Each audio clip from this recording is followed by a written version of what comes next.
He handed me an envelope.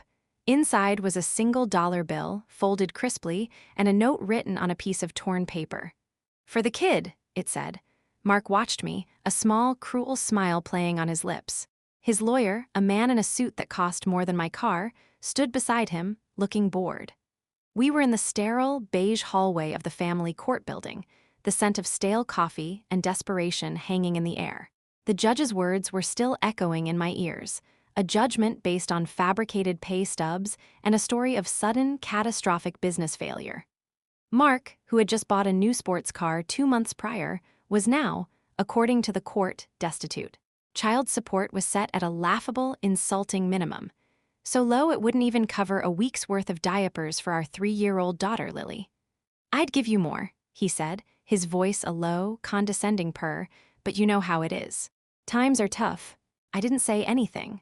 I just stared at the dollar in my hand, feeling the paper crinkle under the pressure of my fingers. My own lawyer had patted my shoulder with limp sympathy before rushing off to another case, another defeated client. "He played the system," she'd said. "It happens. It happens." I looked up from the dollar bill and met Mark's eyes. They were cold, triumphant. He had not just won, he had relished the victory. He had enjoyed painting me as a greedy ex-wife, trying to bleed him dry. All while he systematically hid his assets and mocked the very idea of responsibility. He had betrayed me, not just by leaving, but by trying to erase his own child from his balance sheet. I just nodded, my throat too tight to speak. He gave a satisfied little sigh, as if my silence was the final confirmation of his power. "Well," he said, straightening his tie, "good luck with everything." Then he turned and walked away, his expensive shoes clicking a confident rhythm on the linoleum floor. Each click felt like a hammer blow against my chest. I stood there for a long time, clutching that single dollar, until the hallway was empty and the only sound was the distant hum of the building's ventilation. I walked home that day. I couldn't afford a taxi, and the bus felt too crowded, too full of people who weren't carrying the weight of a world-shattering injustice on their shoulders. The city seemed louder, harsher. Every car horn, every siren felt personal. I remember stopping at a small park, the one Lily loved because of the duck pond. I sat on a bench, the wood cold and damp beneath me, and I finally let myself look at the dollar again. It wasn't money. It was a symbol. It was proof of how little we meant to him. He hadn't just refused to support his daughter. He had paid a single dollar to formalize his abandonment. When I picked Lily up from daycare, she ran into my arms, her small body warm and smelling of graham crackers and finger paint. She was holding her best friend, a worn-out teddy bear named Barnaby. Barnaby was missing an eye, and his brown fur was matted in patches, but Lily loved him fiercely. "Mommy, did you see Daddy?" she asked, her voice bright with a hope that shattered me. I forced a smile, tucking a strand of her blonde hair behind her ear. "Not today, sweetie. It was just a grown-up meeting."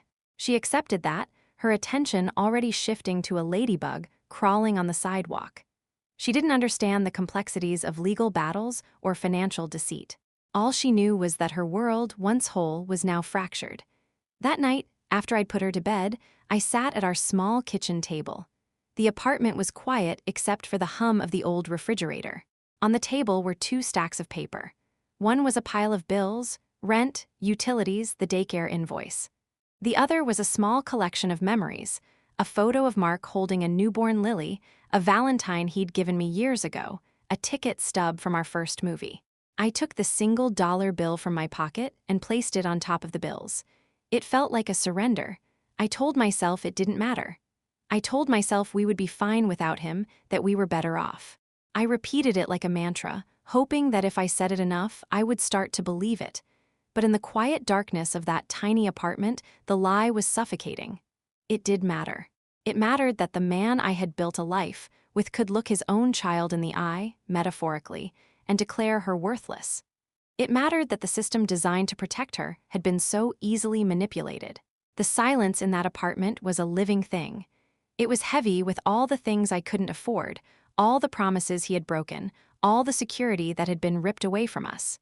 I was completely, utterly alone. The weeks that followed blurred into a grueling routine of exhaustion and fear. I picked up a second job, waitressing on nights and weekends. My days were spent at my data entry job, my fingers flying across a keyboard under fluorescent lights, and my nights were spent balancing trays of food, smiling at strangers while my feet screamed in protest. I saw Lily in stolen moments. A hurried breakfast in the morning, a tired bedtime story at night. My mother would watch her while I worked the evening shift, and the guilt of it ate at me constantly. I was working to provide for my daughter, but I was barely seeing her. The mail became a daily source of anxiety. I'd hear the clink of the mail slot, and my heart would seize. I'd hope against all logic that maybe he'd had a change of heart. Maybe a check would appear, but it never did. Only more bills, many stamped with red warnings, final notice. The social isolation began subtly. Friends we'd shared as a couple started to drift away. Mark was a master of narrative. He told them his side of the story, a carefully crafted tale of a struggling entrepreneur being taken to the cleaners by a bitter ex. He was charming and convincing. I was tired and withdrawn. It wasn't a fair fight. I remember getting a call from an old friend, Sarah. "Hey, a bunch of us are getting together at Tom's place Saturday night." "Just a casual thing," she said, her voice a little too bright. There was a pause, the invitation never came. "Oh," I said, trying to keep my voice steady. "That sounds nice. I'm working Saturday anyway." It was a lie. I had the night off, a rare miracle. "Oh, right, of course," she said, the relief in her voice palpable. "Well, we should catch up soon, for real this time." We both knew we wouldn't. The call ended with vague promises, and I hung up the phone feeling like I'd been hollowed out. I had been quietly, politely excluded from my own life. Mark didn't just take our financial security. He was taking my past, too, rewriting it and casting me as the villain. I saw a picture from that party online a few days later. Everyone was there, smiling, raising glasses. Mark was in the center of the photo, his arm around a new woman, a blonde with a perfect, easy smile. He looked happy. He looked free. I closed the laptop, the manufactured joy of the photograph burning in my mind. The loneliness was a physical ache, a pressure behind my ribs. It wasn't just that I missed my friends. I missed the person I used to be when I was with them. The version of me who could laugh without it, feeling like a performance, who wasn't constantly doing mental math to figure out if I could afford both milk and bread this week. One evening, after a particularly brutal double shift, I came home to find a notice taped to our apartment door. It was a formal eviction warning. We were 2 months behind on rent. The landlord, who had once been so kind, was now just a businessman. I tore it down, my hands shaking, and went inside. Lily was already asleep in my mother's arms on the couch. My mom gave me a worried look, her eyes scanning my face. "Everything okay, Catherine?" she asked softly. I couldn't answer. I just shook my head, took Lily from her, and carried my daughter to her small bedroom. She stirred in my arms, her little hand reaching up to touch my cheek. "Mommy, you're crying," she whispered, her voice thick with sleep. I hadn't even realized. "No, sweetie," I lied, wiping my face with the back of my hand. "Mommy's just tired." I tucked her into bed, Barnaby the bear positioned carefully on the pillow beside her. I stood in her doorway for a long time, just watching the gentle rise and fall of her chest. She was so small, so innocent.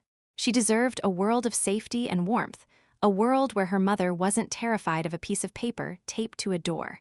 She deserved a father who saw her as more than a $1 liability. That night, the shame was overwhelming. It was a thick, heavy blanket that smothered every other feeling. I was ashamed of my exhaustion, ashamed of my poverty, ashamed that I couldn't give my daughter the life she deserved. I replayed every decision, every argument, every moment I could have done something differently. Had I pushed him too hard? Had I been naive? Mark's voice echoed in my head, a constant, sneering reminder of my failure. Good luck with everything. He knew. He knew this would happen. He had planned it. This wasn't just neglect. It was a deliberate act of cruelty designed to break me. I remember sitting on the floor of the living room, the eviction notice crumpled in my fist. The streetlights outside cast long shadows across the room, making the familiar space feel alien and threatening. The weight of it all was finally crushing me. I felt myself starting to drift, to give up. What was the point of fighting so hard if the hole just kept getting deeper? Maybe he was right. Maybe I couldn't do this on my own. A small sound pulled me from the spiral. It was Lily, coughing in her sleep. A tiny, human sound that cut through the noise in my head. I went to her room and stood by her bed. In the dim light from the hallway, I could see her face, so peaceful and trusting. Her fingers were tangled in Barnaby's matted fur. That bear. It had been a gift from Mark, from a lifetime ago. A cheap carnival prize he'd won for her.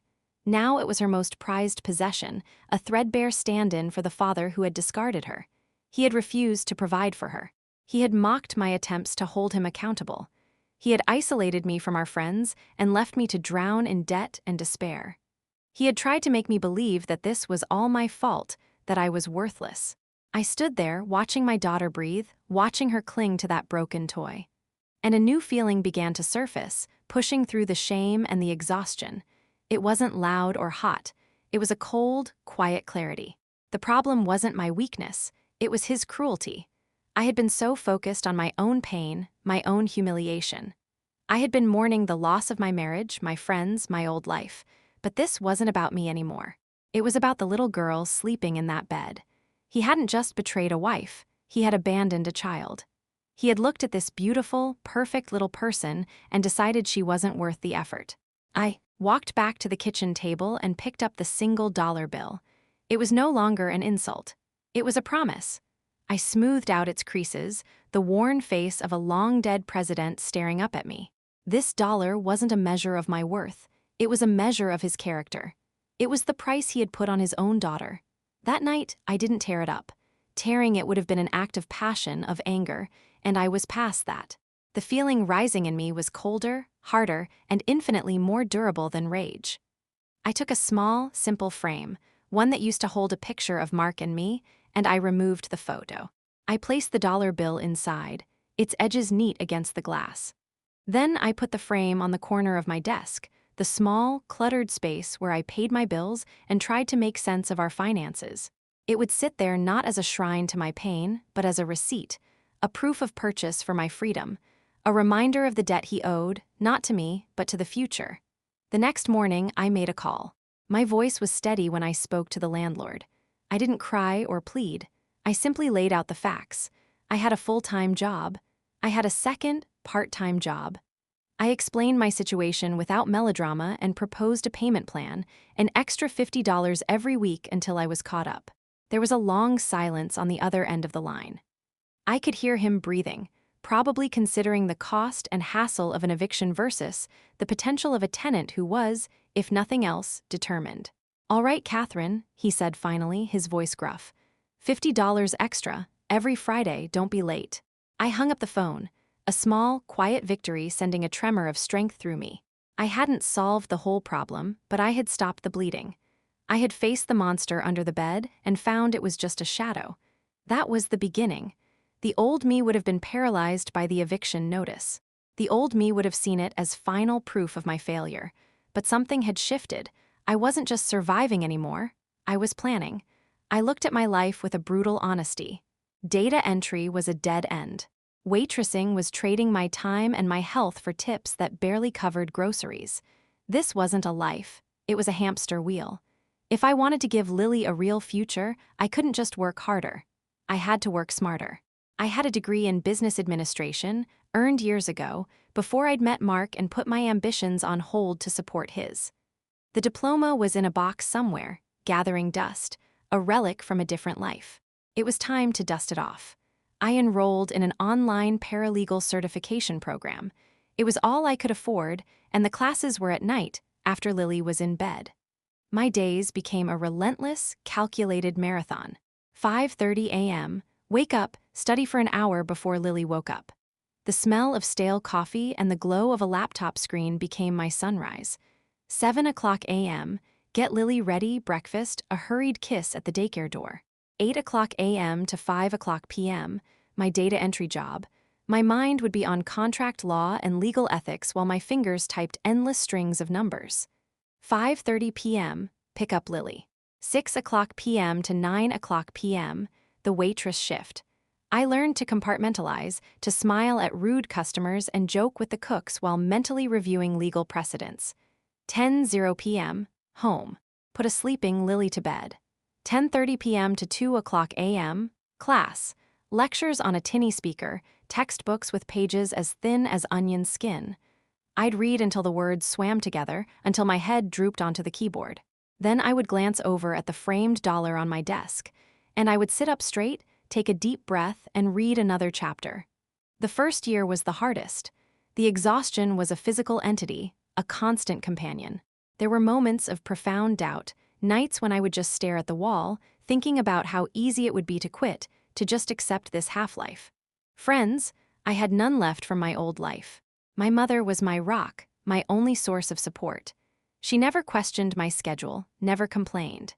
She would just show up with a hot meal or offer to take Lily for a weekend so I could study for a big exam, her quiet belief in me a lifeline in the darkness. "You're doing this for her," she'd say, nodding toward Lily. "And for you." She was right. Every sacrifice was an investment in a future free from the whims of men like Mark. A future where we would never again be at the mercy of a single dollar bill. Lily was my light. She was too young to understand the specifics of my struggle, but she understood the effort. She would curl up beside me on the couch while I studied, reading her own picture books. She'd bring me her drawings, bright, colorful pictures of the two of us, always smiling, always holding hands. I taped them to the wall above my desk, a vibrant shield against despair. One night, she found Barnaby the bear tucked away in a closet. He was even more threadbare now, his one plastic eye cloudy with age. She held him up to me. "Barnaby misses Daddy," she said, matter-of-factly. My heart clenched. I had tried so hard to build a world for her where that absence wasn't a gaping wound. I took the bear from her gently. "You know, sweetie," I said, choosing my words carefully. "Barnaby doesn't need Daddy to be happy. He has you, and you're the best friend a bear could ever ask for." She thought about this for a moment, her little brow furrowed. Then she nodded, hugged the bear tight, and went back to her toys. I realized then that I wasn't just building a new life for us. I was teaching her a lesson I had learned far too late. That your worth is not determined by who chooses to leave. It's defined by who you are when they're gone. Slowly, imperceptibly at first, things began to change. I finished the paralegal program at the top of my class. The certificate arrived in a stiff cardboard envelope. I opened it at the kitchen table, the same table where I had once stared at my bills in defeat. I ran my finger over my name, printed in elegant, official script. It was more than a piece of paper. It was proof. I quit the waitressing job. The relief was instantaneous, like taking off a pair of shoes that were 3 sizes too small. With my new certification, I leveraged my experience at the data entry firm and pushed for a promotion. I moved from mindless input to a junior role in the company's small legal department, assisting the in-house counsel. It wasn't glamorous, but it was a start. The pay was better. The hours were stable. For the first time in years, I could be home to tuck Lily into bed every single night. We moved out of the cramped, dark apartment with the perpetually worried landlord. Our new place had a small balcony and a window in the kitchen that let in the morning sun. It was the first home that felt like ours, not a temporary shelter from a storm. The framed dollar came with us. It still sat on my desk, but its meaning had evolved again. It was no longer a receipt for my freedom, but a foundation stone. A reminder of the absolute bottom from which I had started to build. But I knew the paralegal certificate was just a stepping stone. It had gotten me out of the hole, but I didn't want to just be out of the hole. I wanted to build a skyscraper. The lawyers I worked with saw my drive. They saw my meticulous attention to detail, my insatiable hunger to learn. One of them, a senior partner named Mr. Harrison, took a special interest in me. He was an older man, sharp and kind in equal measure, who saw the potential I had buried for so long. "Catherine," he said to me one afternoon, after I'd stayed late to help him organize discovery documents for a major case. "You have a good mind for this. A better mind than half the associates I've hired out of law school. Have you ever considered going all the way?" The thought was both terrifying and exhilarating. Law school. It felt like a dream belonging to another person, the young woman I was before life had gotten in the way. "I have a daughter," I said, the automatic excuse. "The time, the cost." He just nodded, his gaze steady. "Great things require great sacrifice," he said simply. "The question is whether you believe you're worth the investment." That night, I looked at Lily, now a bright-eyed 7-year-old, doing her homework at the kitchen table. She was explaining fractions to Barnaby the bear, who sat propped up against a milk glass. She was confident, happy, and secure. I had done that. I had given her that. but what kind of future could I give her if I stopped now? If I settled for good enough? I looked over at the framed dollar on my desk. Mark had decided I was worth $1. My mother had believed I was worth her unconditional support. Mr. Harrison believed I was worth a shot at a real career. It was time I decided what I believed. I didn't just enroll in law school. I attacked it. I took the entrance exams and scored in the 98th percentile. My old university offered me a scholarship based on my grades from a decade ago and my recent test scores. My company, with Mr. Harrison's advocacy, agreed to a work-study arrangement, allowing me to keep my job and salary while I attended classes. The next 3 years were a blur of contracts, torts, and constitutional law.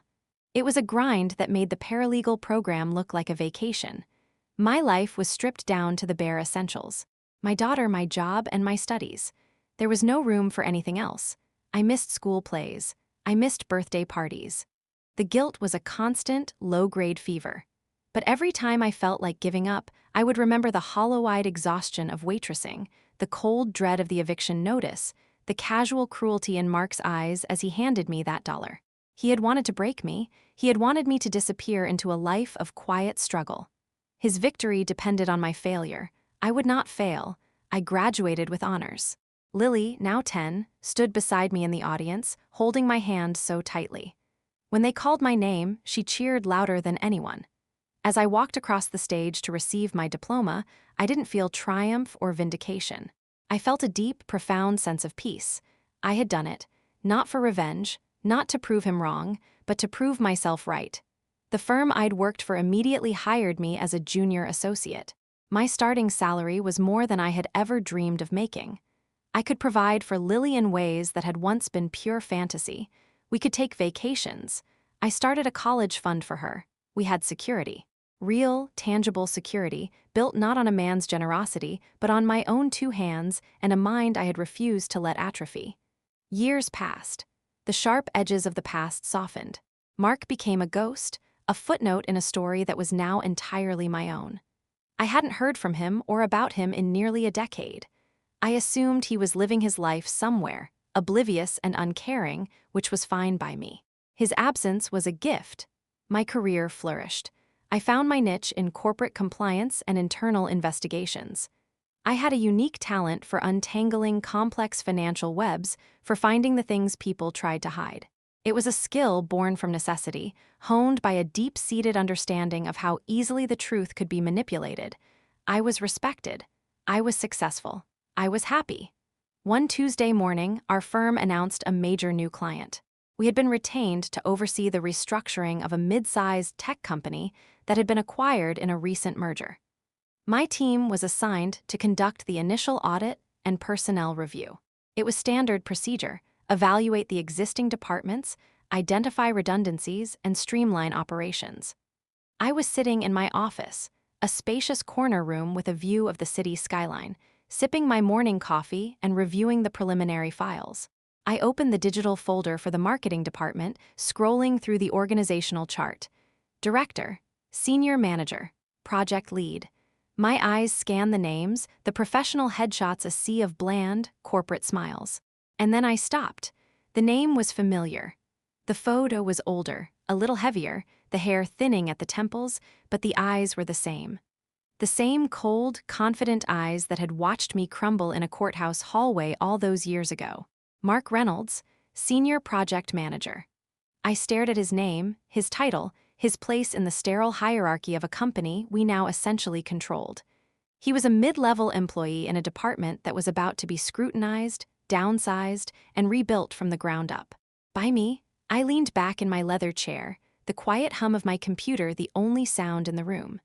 The framed dollar bill was no longer on my desk. It was in a box in my closet at home, along with other relics of a past I had long since overcome. But in that moment, I could see it as clearly as if it were right in front of me. I realized the universe didn't operate on a simple ledger of right and wrong. It was far more creative than that. That's when I realized that sometimes karma isn't a storm, it's a spreadsheet. I closed the file, the click of the mouse echoing in the quiet of my office. For a moment, I did nothing. I just sat there, looking out the window at the sprawling city below, the late morning sun glinting off 1,000 distant windows. My first impulse was a phantom echo from a life I no longer lived, a jolt of adrenaline, a surge of something hot and bitter that tasted like panic. But it vanished as quickly as it came, replaced by a profound and steady calm. He was just a name on a list, a data point. I had spent more than a decade meticulously building a life and a career on the foundations of logic, evidence, and protocol. I wasn't about to abandon them now. Mark Reynolds would be treated exactly the same as every other employee in his department. As a line item on a balance sheet, his value assessed with cold, impartial objectivity. He would be judged on his merits. It was a courtesy he had never extended to me or our daughter. The first step was a departmental memo. I drafted it myself, using the standard corporate template. It was anodyne, professional, and utterly devoid of emotion. It announced the upcoming operational audit, outlined the timeline, and scheduled a mandatory all-hands meeting for the following Monday. My name was at the bottom. Catherine Price-esque, Senior Counsel, lead for the M&A integration team. I had gone back to my maiden name, Price, the day the divorce was finalized. It was one of the first bricks I'd laid in the construction of my new life. I wondered if he would even make the connection. He had a remarkable capacity for forgetting things and people that were inconvenient to him. I hit send. The email left my outbox with a soft digital whoosh, a silent little torpedo gliding through the corporate servers on its way to his inbox. For the rest of the week, I focused on the other departments. Finance, engineering, logistics. I buried myself in spreadsheets and performance reviews, my team working with the seamless efficiency I demanded. We were professionals. This was just another job, but every now and then, his name would flash in my mind. Mark Reynolds, Senior Project Manager. I wondered what kind of manager he was. Was he the type who took credit for others' work? The type who charmed his superiors while his team floundered? I had a suspicion I already knew the answers.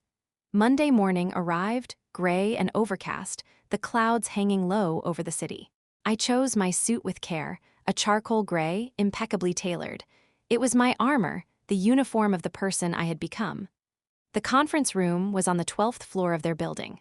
It was one of those large, soulless spaces with glass walls, a long mahogany table, and a projector screen humming expectantly. I walked in with two of my junior associates, my briefcase clicking shut with a sound of crisp finality. The marketing department filed in, murmuring amongst themselves, their faces a mixture of anxiety and curiosity. They took their seats, clutching coffee cups and notebooks, and then I saw him. He walked in with another man, laughing at some joke. He looked different, of course. Softer around the middle, his face lined with the easy carelessness of a man who had never had to truly struggle. But the arrogance was still there, a familiar posture in his shoulders, a certain tilt to his head. He didn't see me at first. He was busy settling into a chair, pulling out his phone. I walked to the head of the table and set down my laptop. The room quieted. I looked up, my gaze sweeping across the faces in front of me, and for a fraction of a second, my eyes met his. Recognition didn't dawn on him. It struck him. It was like watching a building collapse in slow motion. The easy smile vanished from his face. The color drained from his cheeks. His eyes widened, first in disbelief, then in a dawning, sickening horror. He looked from my face to the nameplate on the table in front of me, Kathleen Price. He remembered. I gave no sign of recognition. My expression remained neutral, professional. I looked right through him as if he were just another anonymous face in a crowd of employees. "Good morning, everyone," I began, my voice even and clear, filling the silent room. "My name is Catherine Price. I'm the lead counsel from the firm hired to oversee this transition. Our purpose here is not to cause disruption, but to ensure a smooth and efficient integration. Over the next 2 weeks, my team and I will be conducting a full review of departmental structure, performance metrics, and project workflows." I clicked to the first slide of my presentation. It was a complex organizational chart, full of boxes and lines. "Our process will be thorough and data-driven," I continued, my voice the calm, authoritative instrument I had spent years perfecting. "Every role, every project, and every budget will be evaluated based on its contribution to the company's new strategic goals." I could feel his stare on me, a desperate, burning intensity. He wasn't listening to my words. He was trying to reconcile the woman standing at the head of this table with the broken, defeated girl he had left in a courthouse hallway with a single dollar bill. The two images didn't compute, and that cognitive dissonance, I could see, was terrifying to him. The meeting lasted exactly 1 hour. I laid out the schedule for individual performance reviews. I explained the metrics we would be using to evaluate efficiency and redundancy. I answered questions with concise, factual answers. Not once did my gaze linger on him for more than a professional beat. When I concluded, the room broke into nervous chatter. Mark remained frozen in his chair, his knuckles white where he gripped the edge of the table. People were filing out, but he didn't move. One of my junior associates, a sharp young woman named Chloe, came up to my side. "That went well," she murmured. "They're scared, but they know we're serious." "Good," I said, closing my laptop. "That's the tone we need to set." As we packed up, Mark finally pushed himself to his feet. He started to walk towards me, his expression a chaotic mess of panic and something that looked almost like pleading. But before he could reach me, Mr. Harrison, now a senior partner at my firm and overseeing the entire acquisition, stepped into the room. "Catherine," he said, his voice booming with good-natured authority. "Excellent presentation. Clear, concise, and left no room for ambiguity. Exactly what this company needs." He clapped me on the shoulder, a gesture of both praise and possession. He was signaling to everyone in the room that I was his protégé, that I had the full weight of the firm behind me. Mark stopped dead in his tracks, about 10 feet away. He saw the easy camaraderie between me and the powerful man who now controlled his company's fate. He saw that I wasn't just some lawyer. I was an integral part of the machine that was about to decide his future. The last flicker of hope in his eyes died out. He turned and walked out of the room without another word. Mr. Harrison looked after him. Who was that one? Looked like he'd seen a ghost. "Just an employee," I said, snapping my briefcase shut. "A senior project manager." The individual interviews were scheduled alphabetically. Reynolds was near the end of the list. That gave him 4 days to stew in his own anxiety. 4 days of seeing me in the hallways, of hearing my name in meetings, of understanding the inescapable reality of his situation. I heard whispers. Chloe mentioned that the marketing department was buzzing. The man named Mark Reynolds seemed to be having some kind of breakdown. He was distracted, missing deadlines, snapping at his colleagues.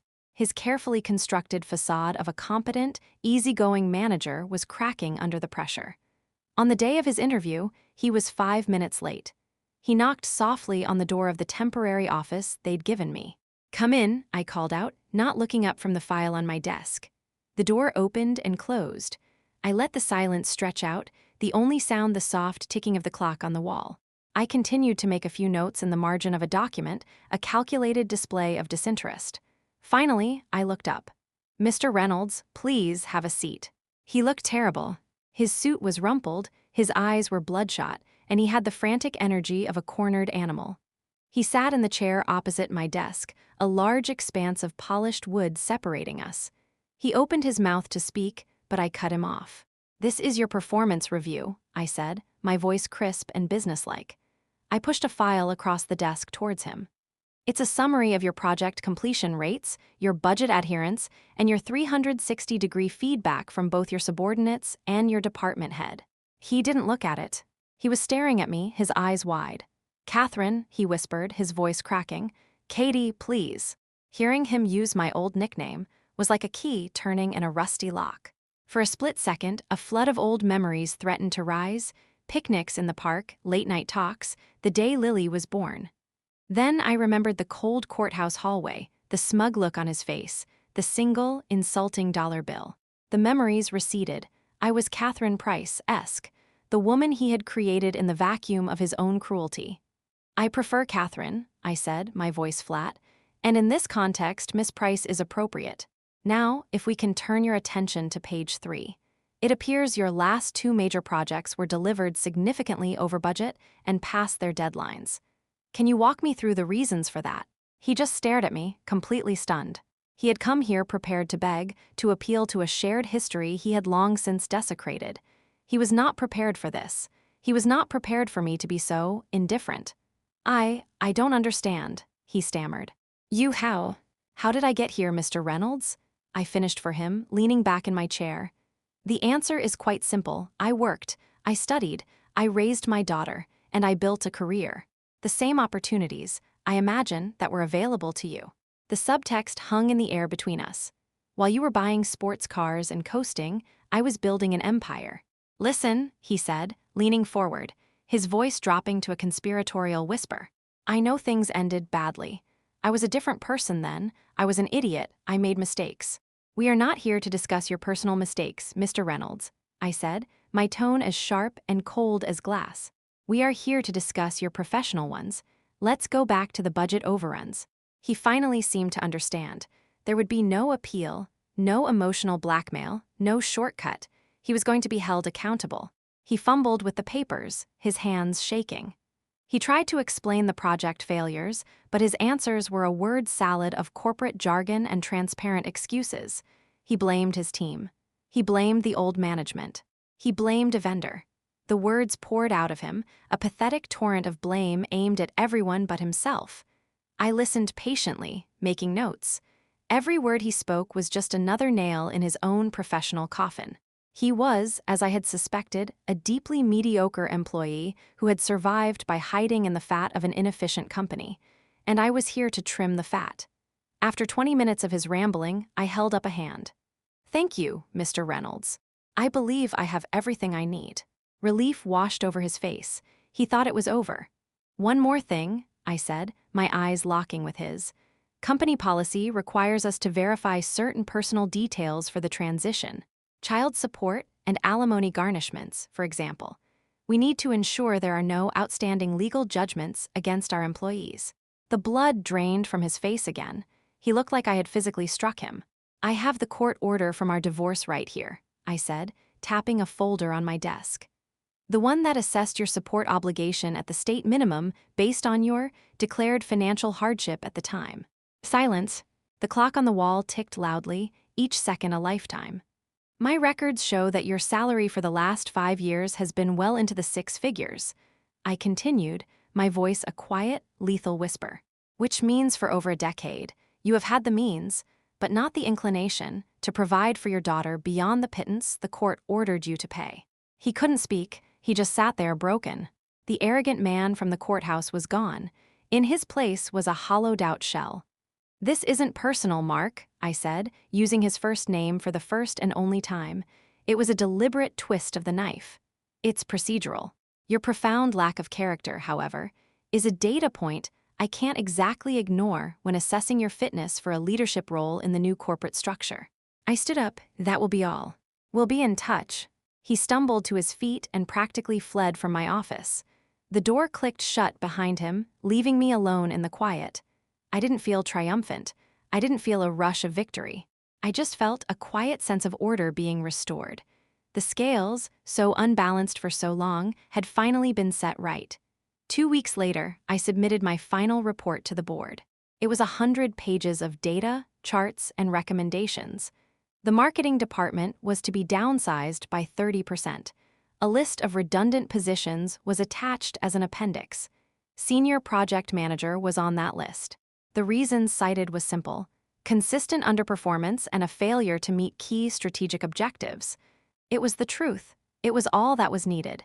His termination was handled by HR. I wasn't there. I didn't need to be. My work was done.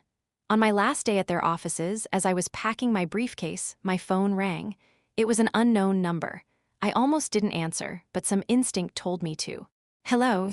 You destroyed my life, Mark's voice rasped, thick with a mixture of rage and self-pity. I paused, looking out the window at the setting sun. The sky was streaked with orange and purple. It was beautiful. No, Mark, I said calmly. You did. You planted a seed more than a decade ago. All I did was watch it grow. I hung up before he could reply and blocked the number. That evening, I went home. Lily, now a whip-smart 16-year-old with my eyes and a fierce, independent spirit, was at the kitchen table, sketching in a notebook. She was applying to art schools, her talent already far surpassing anything I could have imagined. Hey, Mom, she said, not looking up. How was the big, scary corporate takeover? It's over, I said, setting my briefcase down. We're done. She looked up then, her eyes searching my face. Are you okay? And in that moment, I realized the truth. I'm better than okay, sweetie. Later that night, long after she had gone to bed, I went to the closet in my study. I pulled out an old storage box filled with mementos from a life that felt like it belonged to someone else. Underneath old report cards and faded photographs, I found it. The small, simple frame holding a single, creased dollar bill. I took it out and sat at my desk, the same desk where I had once studied until I cried from exhaustion, the dollar a silent witness to my struggle. I looked at it for a long time. It had been so many things to me over the years. An insult, a promise, a receipt, a foundation stone. It had been the fuel that powered my ascent. A constant, ugly reminder of why I could never, ever stop climbing. But I wasn't climbing anymore. I had arrived. I opened the back of the frame and took the dollar bill out. It felt thin and fragile in my hands, a worthless piece of paper. Its power was gone. I had taken back every last ounce of worth he had tried to steal from me, and I had multiplied it 1,000-fold. I walked to the fireplace in the living room. I didn't hesitate. I dropped the bill onto the embers from an earlier fire. It curled, blackened, and in a puff of smoke it was gone. I didn't need it anymore. The debt had been paid. Not by him, but by me. I had paid it with sleepless nights, with years of sacrifice, with a relentless belief in my own value when no one else would. Respect can't be bought or sold. It can't be awarded in a courtroom or taken by a bully. That's what I learned. It can only be built, one disciplined day at a time, until it's strong enough to withstand any storm.